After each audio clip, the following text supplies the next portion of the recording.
జై గురుదేవ్. ఓం శ్రీ సాయిరామ్.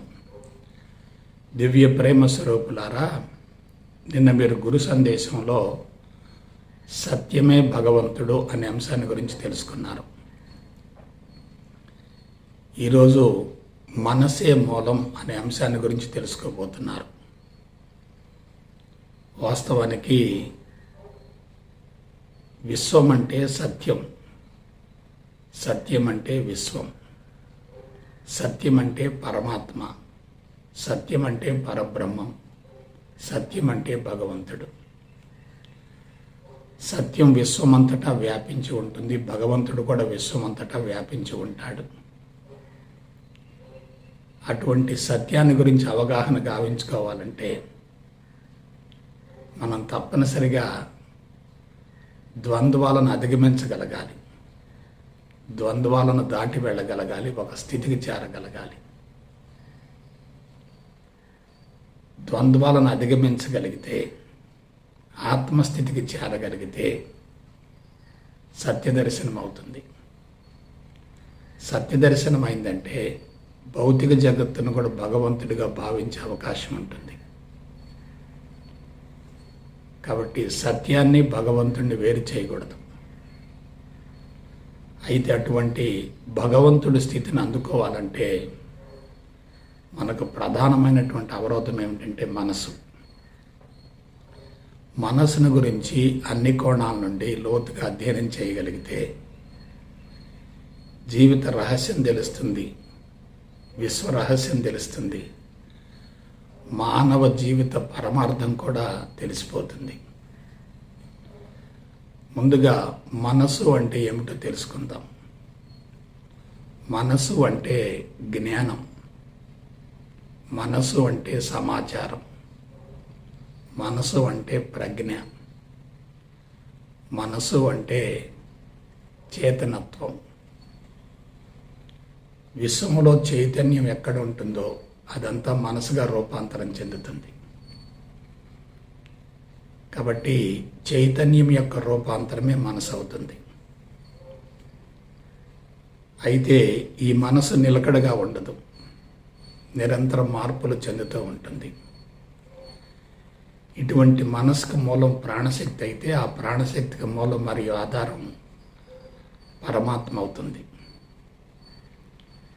ప్రాణశక్తి కూడా నిలకడగా ఉండకుండా అది సంకల్ప శక్తిగా మారుతుంది. సంకల్పం నెరవేరాలంటే తప్పనిసరిగా ఆకారం కావాలి, రూపం కావాలి, వస్తువు కావాలి. అందువల్ల ప్రాణశక్తి సంకల్ప శక్తిగా రూపాంతరం చెందిన తర్వాత తన సంకల్పం నెరవేర్చుకోవటం కోసం ఒక ఆకారాన్ని తయారు చేసుకుంటుంది. సంకల్పం నెరవేరేంత వరకు ఆకారం కొనసాగుతుంది. సంకల్పం నెరవేరిన తర్వాత ఆకారం యొక్క అవసరం ఉండదు కాబట్టి ఆ ఆకారం విశ్వంలో కలిసిపోతుంది.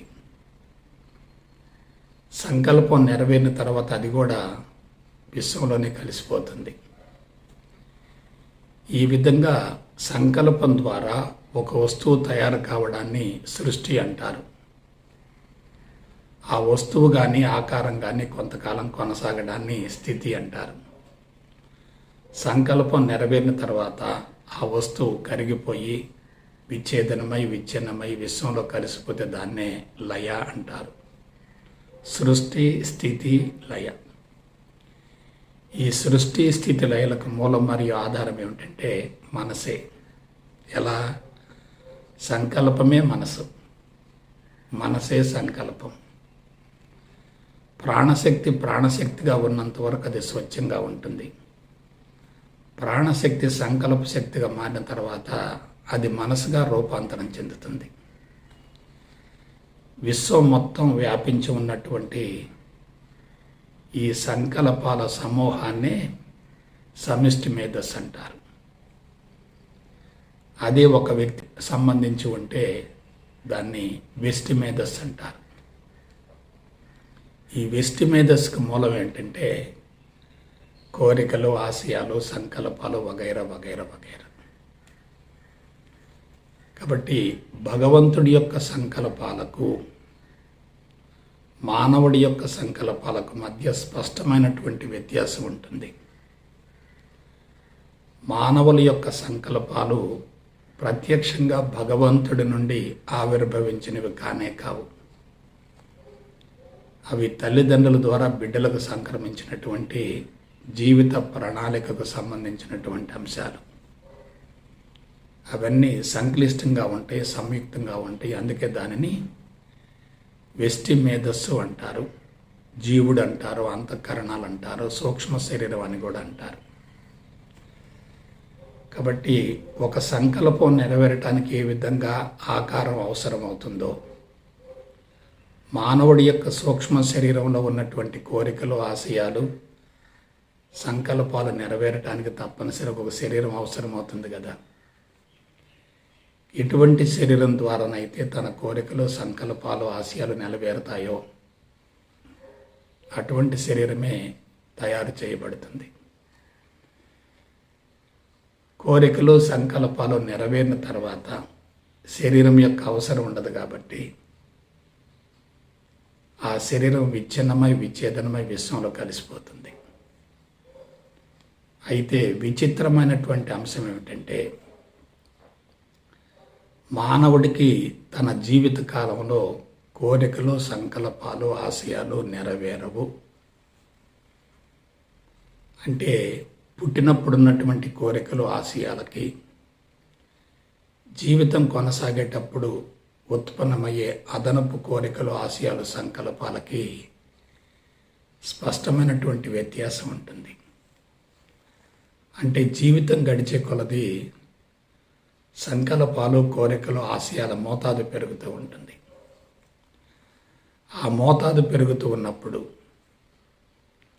శరీరం కేవలం పరిమితమైనటువంటి కాలానికే ఉపయోగపడుతుంది కాబట్టి అదనంగా ఉత్పన్నమైనటువంటి సంకల్పాలు, కోరికలు, ఆశయాలు నెరవేరటానికి ఆ శరీరం పనికిరాదు కాబట్టి, ఉపయోగపడదు కాబట్టి ఈ జీవుడు అంతిమ దశలో తప్పనిసరిగా ఆ దేహాన్ని వదిలిపెట్టి మరొక దేహం కోసం అన్వేషణ చేస్తూ ఉంటాడు. కాబట్టి మనసు అంటే ఏమిటి? మేధస్సుకి, మనసుకి స్పష్టమైనటువంటి వ్యత్యాసం ఉంటుంది. మేధస్సు అంటే జీవిత ప్రణాళిక యొక్క సమ్మేళనం. మనసు అంటే ఆ జీవిత ప్రణాళిక నుండి ఏ కోరికలు, ఆశయాలు, సంకల్పాలు అయితే పరిణతి చెందుతాయో, పక్వం చెందుతాయో అవి బయటకు వస్తూ ఉంటాయి. వాటిని ఆగామి కర్మలు అంటారు. ఆగామి కర్మలకు సంబంధించినటువంటి మనసు యొక్క భాగాన్ని చేతన మనసు అంటారు. ఈ చేతన మనసు శరీరంతో అనుసంధానం అవుతుంది. జ్ఞానేంద్రియాలతో, కర్మేంద్రియాలతో కూడా అనుసంధానం అవుతుంది. జీవిత ప్రణాళికలు నెరవేర్చడంలో ఈ చేతన మనసు కీలక పాత్ర పోషిస్తుంది. కాబట్టి చేతన మనసు అనేది అంతరంగంలో ఉన్నటువంటి సంస్కారాలు ప్రకోపించినందువల్ల, పరిణతి చెందినందువల్ల ఉత్పన్నమయ్యేటటువంటి ప్రేరణలకు ప్రతిరూపం అవుతుంది.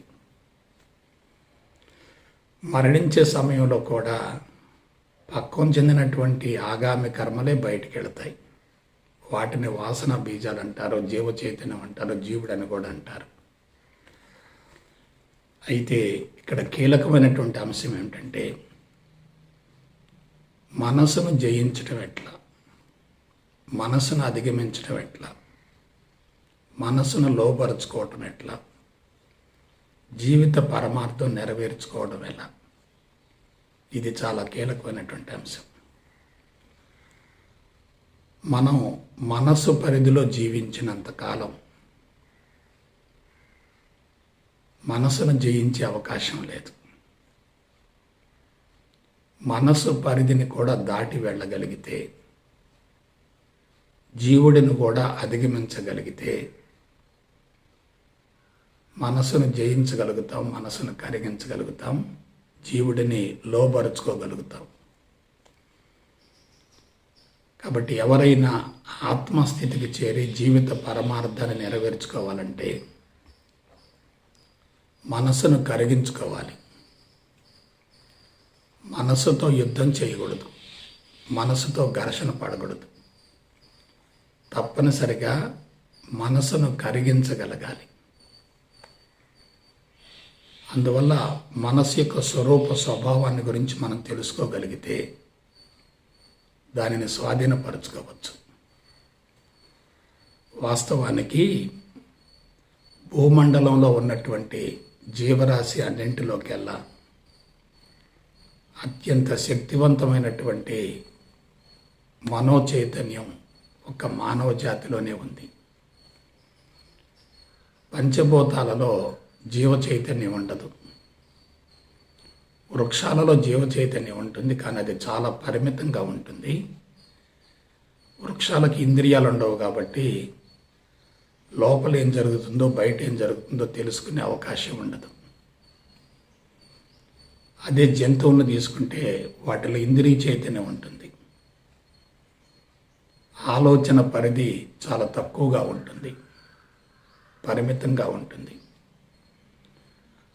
అవి నిరంతరం సంచరిస్తూ ఉంటాయి, మనుగడ కోసం పోరాటం సాగిస్తూ ఉంటాయి. కాబట్టి లోపల ఏం జరుగుతుందో బయట ఏం జరుగుతుందో తప్పనిసరిగా నిరంతరం తెలుసుకుంటూ ఉంటాయి.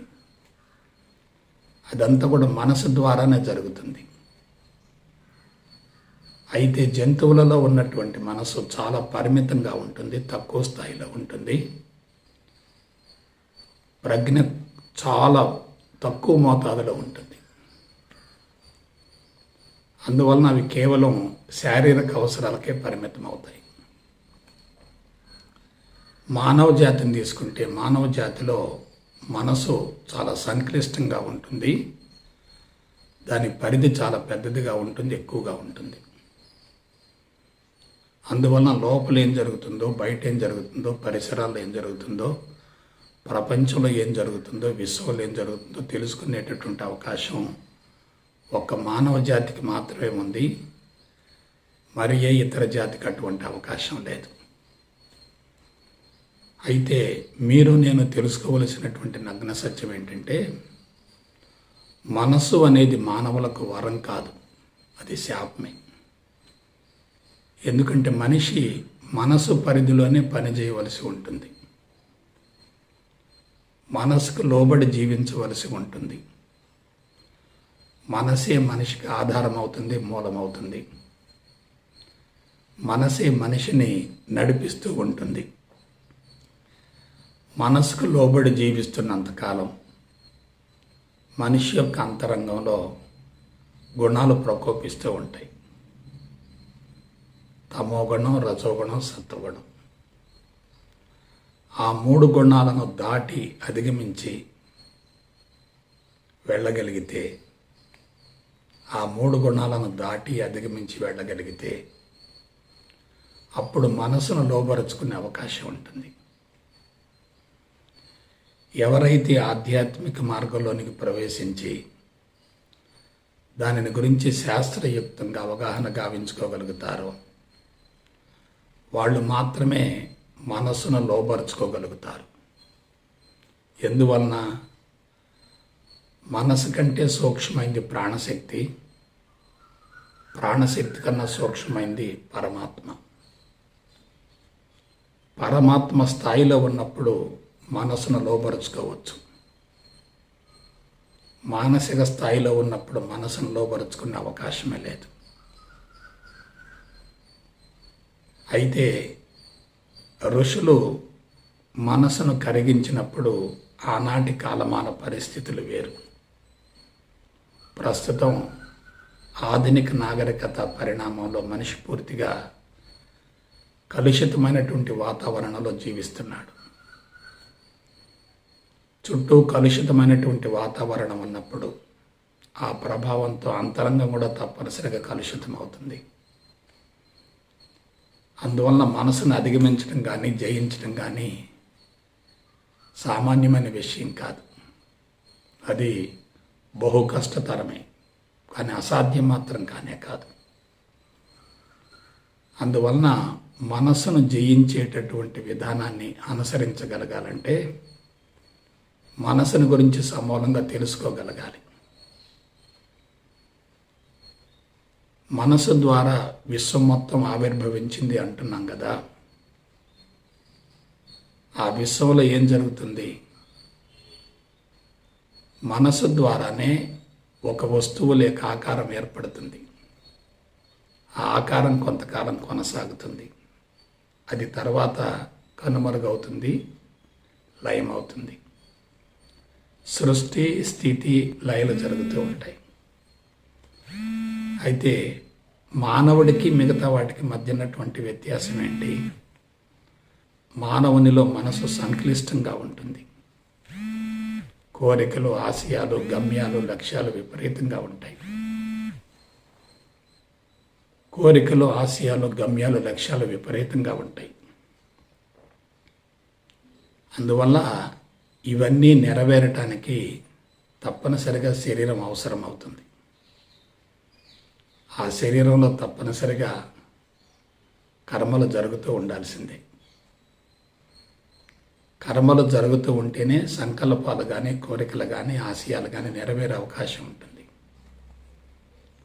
కర్మలు జరగకపోతే అవి నెరవేరే అవకాశం లేదు కదా.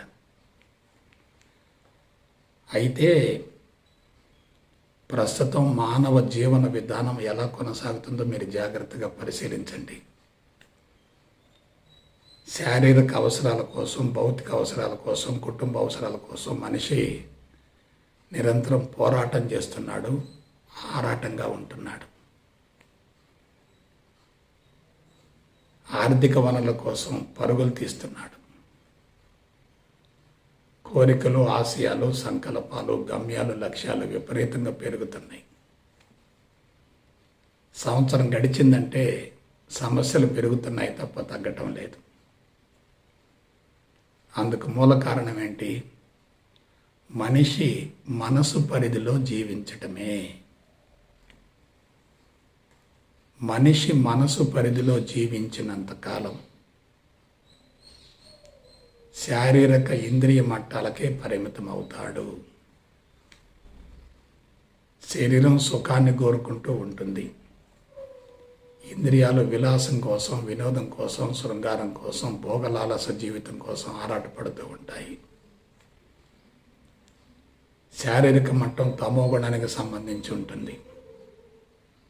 ఇంద్రియ మట్టం రజోగుణానికి సంబంధించి ఉంటుంది. ఈ రెండు మట్టాల పరిధులలో ఎవరైతే ఉంటారో వాళ్ళకి సత్వగుణం ఉండదు, సమత్వం ఉండదు, సమతుల్యం కూడా ఉండదు. సమత్వం, సమతుల్యాలు ఉంటేనే మనిషి ఉన్నతంగా ఆలోచించగలుగుతాడు. సమత్వం, సమతుల్యాలు లోపించినట్లయితే మనిషి శారీరక ఇంద్రియ మట్టాలకే పరిమితం అవుతాడు. ప్రజ్ఞ కుంచుకుంటుంది. స్వార్థంగా, సంకుచితంగా ఆలోచిస్తాడు. నేను, నాది, నాకనే బలమైనటువంటి అహంకారపు పరిధులు నిర్మించుకుంటాడు. సొంత ప్రపంచంలో ఇరుక్కుపోతాడు. దాని నుంచి బయటపడే అవకాశమే లేదు. అయితే మీరు నేను తెలుసుకోవలసినటువంటి నగ్న సత్యం ఏంటంటే మనసును గురించి సంపూర్ణంగా అవగాహన గావించుకోగలగాలి. మనసును గురించి సంపూర్ణంగా అవగాహన గావించుకోగలగాలి. ఏమిటి మనసు? మనసు అంటే విశ్వం. మనసు అంటే భగవంతుడు. మనసు అంటే సమాచారం. మనసు అంటే జ్ఞానం. మనసు అంటే ప్రజ్ఞ. మనసు అనంతమైనది. భగవంతుడు అనంతంగా ఉంటాడు. మనసు కూడా అనంతంగానే ఉంటుంది.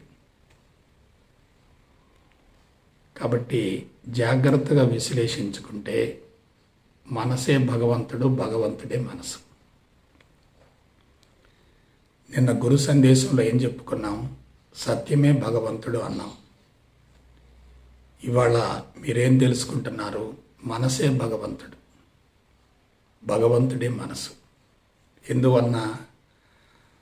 భగవంతుడు ఎంతవరకు వ్యాపించి ఉంటాడో మనసు కూడా అంతవరకు వ్యాపించి ఉంటుంది కదా. మరొక విషయం స్పష్టంగా తెలుసుకోవాలి. జీవితాన్ని గురించి, సమాజాన్ని గురించి, ప్రపంచాన్ని గురించి, ప్రకృతిని గురించి, విశ్వాన్ని గురించి, భగవంతుని గురించి తెలుసుకోవాలంటే తప్పనిసరిగా మనసు అవసరమే కదా. భగవంతుని గురించి తెలుసుకునేది ఏదైనా కూడా భగవంతుడే కదా. ఇదే మనసు రహస్యం, ఇదే జీవిత రహస్యం, ఇదే మనసును అధిగమించడంలో కీలకమైనటువంటి అంశం. మనసును పరిమితంగా ఉంచినంత వరకు శక్తి విపరీతంగా హరించుకుపోతుంది. మనసు యొక్క స్వరూప స్వభావాన్ని గురించి జాగ్రత్తగా విశ్లేషించుకోగలిగితే, మనసును అనంతంగా విస్తరింపజేయగలిగితే, మనసును అధిగమించగలిగితే, జయించగలిగితే, మనసు యొక్క స్వరూపాన్ని గురించి స్పష్టంగా అవగాహన గావించుకోగలిగితే ప్రజ్ఞ అనంతంగా విస్తరిస్తుంది. మనిషి తమో గుణంలో ఉంటే విపరీతంగా భయపడుతూ ఉంటాడు, శరీరాన్ని గురించి ఆలోచిస్తూ ఉంటాడు, మరణ భయానికి విపరీతంగా విలవిలలాడిపోతూ ఉంటాడు. అదే ఇంద్రియ మట్ట పరిధిలో ఉంటే జీవితాన్ని అనుభవించాలనేటటువంటి ఆరాటం ఎక్కువగా ఉంటుంది, రజోగుణం ఎక్కువగా ఉంటుంది. భయపడటం తమో గుణం, ఉద్రేకపడటం, ఆరాటపడటం అనేది రజోగుణం. తమోగుణం, రజోగుణం రెండు ఆధిక్యతను సంతరించుకున్నట్లయితే సత్వగుణానికి అవకాశమే లేదు. కానీ మనం మనసు యొక్క స్వరూపాన్ని, స్వభావాన్ని గురించి జాగ్రత్తగా తెలుసుకోగలిగితే, అవగాహన గావించుకోగలిగితే మనసు కూడా భగవంతుడే కదా. మనసు భగవంతుడైతే ఆ మనసులో ఉత్పన్నమయ్యే ప్రతి ఆలోచన భగవంతుడే కదా. కళ్ళు మూసుకున్నప్పుడు భగవంతుడే, కళ్ళు తెరిచినప్పుడు భగవంతుడే. మనం చూసేది, వినేది, వాసన చూసేది, రుచి చూసేది, స్పృశించేది, అంతరంగంలో ఉత్పన్నమయ్యే ప్రతి ఆలోచన కూడా భగవంతుని మయమే కదా. కాబట్టి అనంతమైనటువంటి మనసును పరిమితం చేయకూడదు. పరిమితమైనటువంటి మనసును జ్ఞానపరంగా ఎదిగినప్పుడు అనంతంగా విస్తరింపజేయవచ్చు. మనస్సును అనంతంగా విస్తరింపజేయటం అంటే ఆత్మకు చేరువ కావటమే. మనసు కుంచుకుంటే ఆత్మకు దూరం అవుతాం. మనసు అనంతంగా విస్తరిస్తూ ఉంటే ఆత్మకు దగ్గర అవుతాం. మరొక మాటలో చెప్పాలంటే మనసే ఆత్మ అవుతుంది, ఆత్మే మనసు అవుతుంది. ఇంకొక కీలకమైనటువంటి విషయం ఏంటంటే, భగవంతుడి నుండి భౌతిక జగత్తు ఆవిర్భవిస్తుంది. సృష్టి, స్థితి, లయలకు అనుగుణంగా రూపాంతరం చెందుతుంది. ఆ తదుపరి చివరకు మళ్ళా భగవంతుడిని ఐక్యం చెందుతుంది. మానవ జీవితం కూడా విశ్వంలో ఒక భాగమే కదా, భగవంతుడిలో ఒక భాగమే కదా. ఈ జీవితంలో కూడా సృష్టి, స్థితి, లయలు అనేటటువంటి 3 ప్రక్రియలు దశల వారీగా జరుగుతున్నాయి కదా.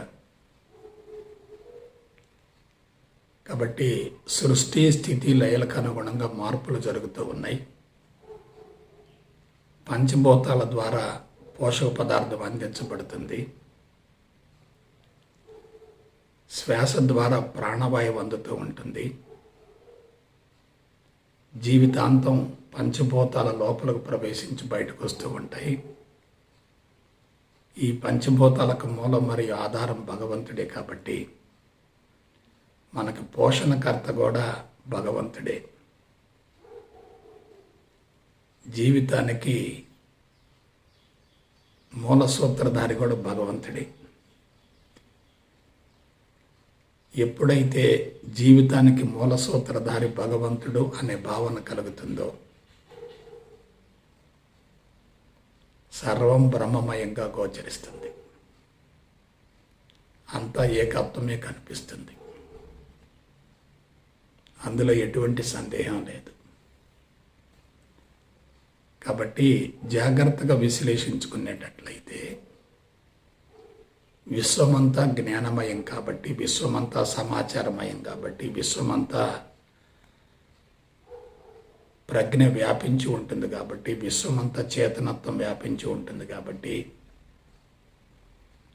మన మనసు పరిధిని విశ్వానికి విస్తరింపజేయగలిగితే శారీరక ఇంద్రియ మట్టాలను అధిగమించవచ్చు. అప్పుడు మనసు సమత్వంలో ఉంటుంది, సమతుల్యంలో ఉంటుంది. బుద్ధి మట్టం వికసిస్తుంది, హృదయ మట్టం తెరుచుకుంటుంది, చిత్తమయ కోశం చైతన్యవంతమవుతుంది, ఆత్మమయ కోశానికి చేరే అవకాశం ఉంటుంది. దీనికి మనకు అవరోధం ఏమిటి? సిద్ధాంతాన్ని తెలుసుకోవటంలో శాస్త్రీయత ఉండాలి, హేతుబద్ధత ఉండాలి. సిద్ధాంతాన్ని తెలుసుకున్న తర్వాత, సిద్ధాంతాన్ని గురించి పూర్తిగా అవగాహన కలిగిన తర్వాత మన విచారణతో, విశ్లేషణతో మనసుని గురించి లోతుగా అధ్యయనం చేయాలి. అన్నింటినీ జయించటం చాలా సులభం అవుతుంది, కానీ మనసును జయించడం చాలా కష్టమవుతుంది. మనసు చంచలంగా ఉంటుంది, అస్థిమితంగా ఉంటుంది, నిలకడగా ఉండదు, నిరంతరం మార్పులు చెందుతూ ఉంటుంది. అందున నవీన కాలంలో మానవ మేధస్సు అంతా కూడా చెడు సంస్కారాలతో నింపబడి ఉంటుంది కాబట్టి అంతరంగం నుండి కుప్పలు కుప్పలుగా, తెరలు తెరలుగా, కట్టలు కట్టలుగా ఆలోచనలు వస్తూ ఉంటాయి. ఆలోచనలు బయటకు వస్తున్నాయంటే అవే ఆగామి కర్మలు అవుతాయి. ఆగామి కర్మలు చేతన మనసుకు చేరి ఇంద్రియాలను కర్మలకు రెచ్చగొడుతూ ఉంటాయి. ఎప్పుడైతే కర్మలు చేస్తామో మనకు ఆ కర్మలకు సంబంధించినటువంటి బీజాలు ఏర్పడతాయి. ఆ బీజాలు మరొక కర్మకు ప్రేరణ అవుతాయి. ఈ విధంగా కర్మలు పెరుగుతూ ఉంటాయి, జన్మలు పెరుగుతూ ఉంటాయి, సంస్కారాల మోతాదు పెరుగుతూ ఉంటుంది. అయితే మీరు నేను తెలుసుకోవలసినటువంటి నగ్న సత్యం ఏమిటంటే, దేహమే దేవాలయం, అందల జీవుడే భగవంతుడు. దేహో దేవాలయ ప్రోక్తో జీవో దేవో సనాతన. ఈ దేహం అనే దేవాలయంలో భగవంతుడు కొలువై ఉంటాడు. జీవుణ్ణి భగవంతుడిగా భావించగలిగితే జీవుడి ద్వారా ఉత్పన్నమయ్యే ప్రతి ఆలోచన కూడా భగవంతుడి యొక్క ప్రతిరూపం అవుతుంది కదా. మనసు యొక్క కీలకమైన అంశం ఏంటంటే సంకల్పం, వికల్పం. సంకల్పం అంటే ఒక వస్తువు ఏర్పడటం, వికల్పం అంటే ఆ వస్తువు కరిగిపోవటం. సంకల్పం అంటే పాజిటివ్, వికల్పం అంటే నెగిటివ్. పాజిటివ్ ఉంటేనే నెగిటివ్ ఉంటుంది, పాజిటివ్ లేకుండా నెగిటివ్కి అవకాశమే లేదు. పాజిటివ్, నెగిటివ్లు రెండు కూడా ద్వంద్వాలు, సమాన స్థాయిలో ఉంటాయి, పరస్పర విరుద్ధమైనటువంటి అంశాలతో కూడి ఉంటాయి. సంకల్పం ఎంత మోతాదులో ఉంటుంది, వికల్పం కూడా అంతే మోతాదులో ఉంటుంది. సంకల్పం, వికల్పాలు రెండు కూడా పరస్పర విరుద్ధమైన అంశాలుగా ఉంటాయి. ఎప్పుడైతే విరుద్ధమైన అంశాలుగా ఉన్నాయో, పరస్పర వ్యతిరేకమైనటువంటి అంశాలుగా ఉన్నాయో, వాటి మధ్య నిరంతరం ఘర్షణ జరుగుతూ ఉంటుంది. తమోగుణం ఎక్కువగా ఉంటే భయం ఉంటుంది, రజోగుణం ఎక్కువగా ఉంటే ఉద్రేకం ఉంటుంది. భయంలో ఉద్రేకం ఉంటుంది, ఉద్రేకంలో భయం ఉంటుంది. భయాన్ని అణుచుకుంటూ ఉంటే అది ఉద్రేకంగా రూపాంతరం చెందుతుంది. ఉద్రేకాన్ని వ్యక్తీకరించిన తర్వాత అది భయంగా రూపాంతరం చెందుతుంది. అంటే భయమే ఉద్రేకాన్ని సృష్టిస్తుంది. ఉద్రేకం నుండి భయం ఏర్పడుతుంది. కానీ వాస్తవానికి రెండు కూడా తాత్కాలికమే, అసంపూర్ణాలే, పాక్షికాలే. మన అంతరంగంలో మేధస్సు నుండి ఉత్పన్నమయ్యే ప్రతి ఆలోచన కూడా సంకల్ప వికల్పాలతో కూడి ఉంటుంది. మీకు ఒక జీవిత రహస్యం, సృష్టి రహస్యం చెప్తాను. సంకల్పం ద్వంద్వాలతో కూడి ఉంటుంది, ఆలోచన ద్వంద్వాలతో కూడి ఉంటుంది, మాట ద్వంద్వాలతో కూడి ఉంటుంది, కర్మ ద్వంద్వాలతో కూడి ఉంటుంది, సన్నివేశం ద్వంద్వాలతో కూడి ఉంటుంది, సంఘటన ద్వంద్వాలతో కూడి ఉంటుంది. కనిపించేది మొత్తం కూడా ద్వంద్వాలమయమే. ఆ ద్వంద్వాలకు మూలం మరియు ఆధారం ఏమిటంటే పరమాత్మ.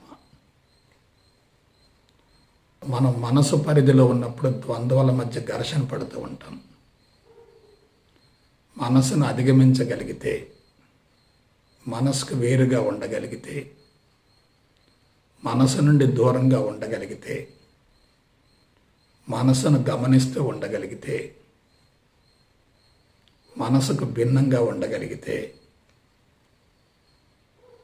ఆ రెండింటిని వదిలివేయగలుగుతాం. వదిలివేస్తే అవి కరిగిపోతాయి. పట్టించుకుంటే, ప్రాముఖ్యతనిస్తే, ప్రాధాన్యతనిస్తే అవి పెరుగుతూ ఉంటాయి. కాబట్టి మనం ఏం చేయాలి? ఆలోచనలను వదిలివేస్తూ ఉండాలి. వాటికి ఎటువంటి అడ్డుకట్ట వేయకూడదు. మంచి చెడు, లాభం నష్టం, విజయం అపజయం ఇవన్నీ కూడా ఆలోచనలే తప్ప మరింకేమీ కావు. మనసు నిలకడగా ఉండదు కాబట్టి ఆలోచనలు కూడా నిలకడగా ఉండవు. ఈ విశ్వంలో ఏదైతే మారుతూ ఉంటుందో అది వాస్తవం కానే కాదు, సత్యం కానే కాదు. ఏదైతే మారకుండా స్థిరంగా ఉంటుందో అదే సత్యం అవుతుంది. మనం సత్యాన్ని గురించి తెలుసుకోగలిగితే మాయను అధిగమించగలుగుతాం. సత్యాన్ని గురించి అవగాహన లేకపోతే మాయలో ఇరుక్కుంటాం. ఏమిటి సత్యం? మౌనమే సత్యం, సత్యమే భగవంతుడు. మౌనం అంటే ఏమిటి? అది నిశ్శబ్దం కాదు, తమోగుణ మౌనం కాదు, రజోగుణ మౌనం కాదు, సత్వగుణ మౌనం కూడా కాదు. అది సంపూర్ణ మౌనం, టోటల్ సైలెన్స్. సంపూర్ణ మౌనం అంటే తమో రజో సత్వగుణాలను అధిగమించినటువంటి శూన్య స్థితి. అటువంటి శూన్యస్థితికి చేరగలిగితే మాయ స్వాధీనం అవుతుంది. తమోగుణం, రజోగుణం, సత్వగుణం ఈ 3 గుణాల పరిధిలో ఉండేటట్లయితే మనం మాయకు లోబడి ఉంటాం. మాయకు లోబడి ఉండేటట్లయితే మనసు చైతన్యవంతంగా ఉంటుంది. మాయను అధిగమించగలిగితే మనసు కరిగిపోతుంది. కాబట్టి మాయకు ప్రతిరూపమే మనసు, మనసుకు ప్రతిరూపమే ఆలోచనలు. మాయ కనిపించదు, మనసు కనిపించదు, ఆలోచనలు కూడా కనిపించవు. కానీ అవన్నీ కూడా భౌతిక ప్రపంచాన్ని సృష్టిస్తూ ఉంటాయి. భౌతిక ప్రపంచం ఏర్పడటానికి మూల కారణమవుతాయి. మరి సత్యం సంగతి ఏమిటి? సత్యం భౌతిక ప్రపంచం ఏర్పాటు కావటంలో తనకెటువంటి పాత్ర ఉండదు. కాబట్టి మాయ, మనసు, ఆలోచనలు ఈ మూడు కూడా ప్రత్యేక తరహాలో ఉంటాయి. భౌతిక జగత్తును ఏర్పాటు చేస్తూ ఉంటాయి. మనలను భౌతిక ప్రపంచం వైపుకు ఆకర్షింపజేసే విధంగా ఉంటాయి. అటువంటి మాయ మనలో ఉంది, అటువంటి మనసు మనలో ఉంది. ఆ మనసు ద్వారా ఆలోచనలు కుప్పలుగా వస్తూ ఉంటాయి.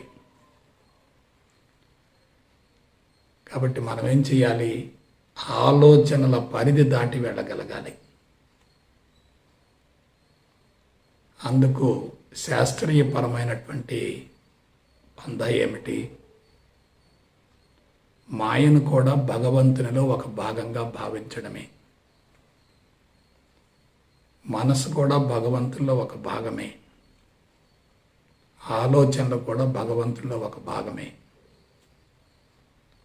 ఆలోచన భగవంతుడైనప్పుడు భగవంతుడికి ద్వంద్వాలు ఉండవు కదా. మనసు కూడా భగవంతుడైనప్పుడు మనసుకు ద్వంద్వాలు ఉండవు కదా. మాయ కూడా భగవంతుడైనప్పుడు మాయకు ద్వంద్వాలు ఉండవు కదా. సత్యానికి ద్వంద్వాలు ఉండవు. మాయకు, మనసుకు, ఆలోచనలకు కూడా ద్వంద్వాలు ఉండవు. ఎప్పుడు సంపూర్ణ మౌనానికి వెళ్ళగలిగితేనే. మనం లౌకిక ప్రపంచంలో ఇరుక్కుంటే ద్వంద్వాల మధ్య ఘర్షణ పడుతూ ఉంటాం. మనకు సత్య దర్శనం అయితే ద్వంద్వాలను అధిగమించగలుగుతాం, జయించగలుగుతాం. కాబట్టి కీలకమైనటువంటి రహస్యం ఏంటంటే, పరిసరాలు పవిత్రంగా ఉండి, నిర్మానుష్యంగా ఉండి, నిర్జనంగా ఉండి మనం సాధన కొనసాగించడం సాధ్యం కానే కాదు. చుట్టూ కలుషితమైనటువంటి వాతావరణం ఉన్నప్పటికీ మనం మాయను గురించి, మనసును గురించి, ఆలోచనల గురించి, సంకల్పాలను గురించి, ఆశయాలను గురించి, గమ్యాలు, లక్ష్యాలను గురించి జాగ్రత్తగా తెలుసుకోగలిగితే, విశ్లేషించుకోగలిగితే, అవగాహన గావించుకోగలిగితే వీటన్నింటినీ దాటి వెళ్ళగలుగుతాం. అవి మనలో ఒక భాగం అవుతాయి. కాబట్టి మనం ఏం చేయాలి? సంపూర్ణ మౌనానికి వెళ్ళగలగాలి. సంపూర్ణ మౌనం అంటే ఏమిటి? మాయ, మనసు, ఆలోచనలు మూడు కూడా భగవంతుడిగా భావించేటటువంటి స్థితే సంపూర్ణ మౌనం అవుతుంది. మనం మాయను అధిగమించడం కోసం దానిలో యుద్ధం చేయకూడదు. మనసును జయించడం కోసం దానితో ఘర్షణ పడకూడదు. ఆలోచనలను కరిగించుకోవటం కోసం వాటిని వ్యతిరేకించకూడదు. నేను భగవంతుడను అనేటటువంటి అంశం అనుభవంలోకి వచ్చిందంటే, జీవితమే భగవంతుడిగా మారితే, సర్వం బ్రహ్మమయమైతే, సత్యమే భగవంతుడైతే, అంతా ఏకత్వమైతే, మనం వ్యతిరేకించేది, మనం అధిగమించవలసింది ఏముంటుంది? వ్యతిరేకించేది లేనప్పుడు అధిగమించవలసింది కూడా ఉండదు కదా.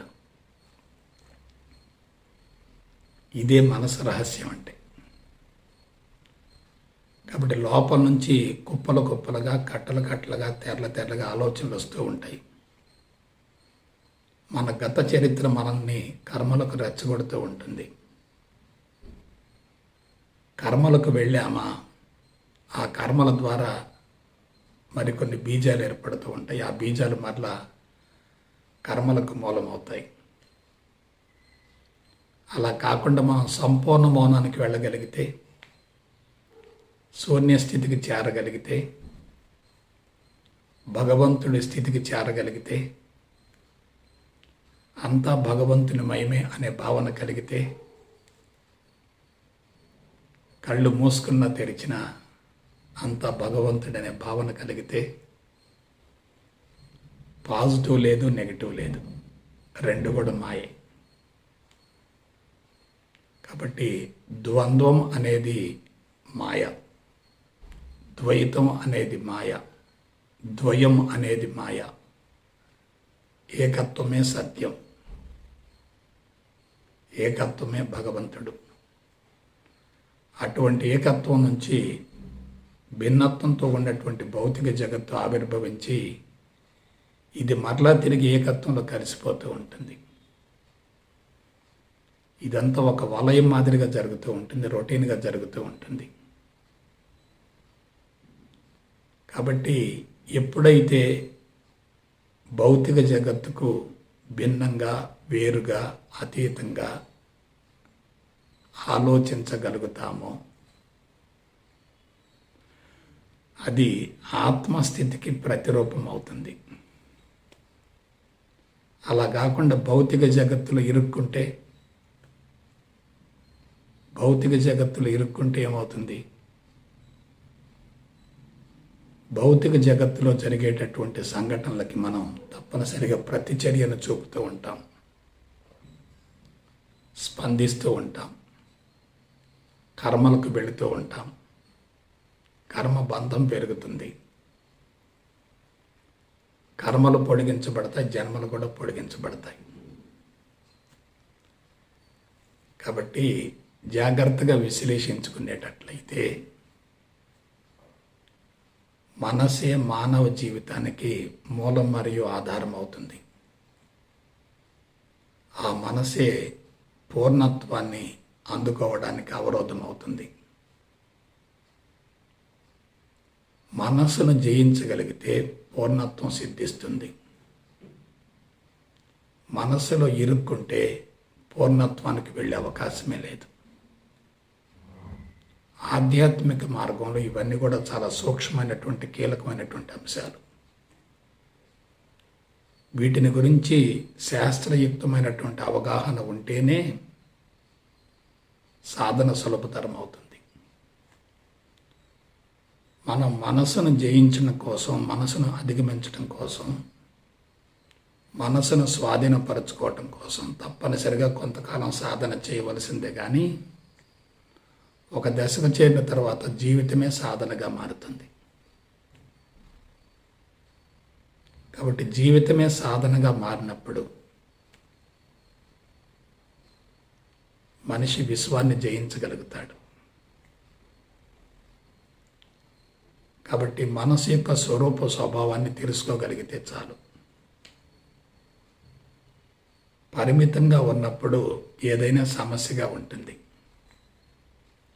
వికసించే కొలది, విస్తరించే కొలది సమస్య బలహీనపడుతూ ఉంటుంది.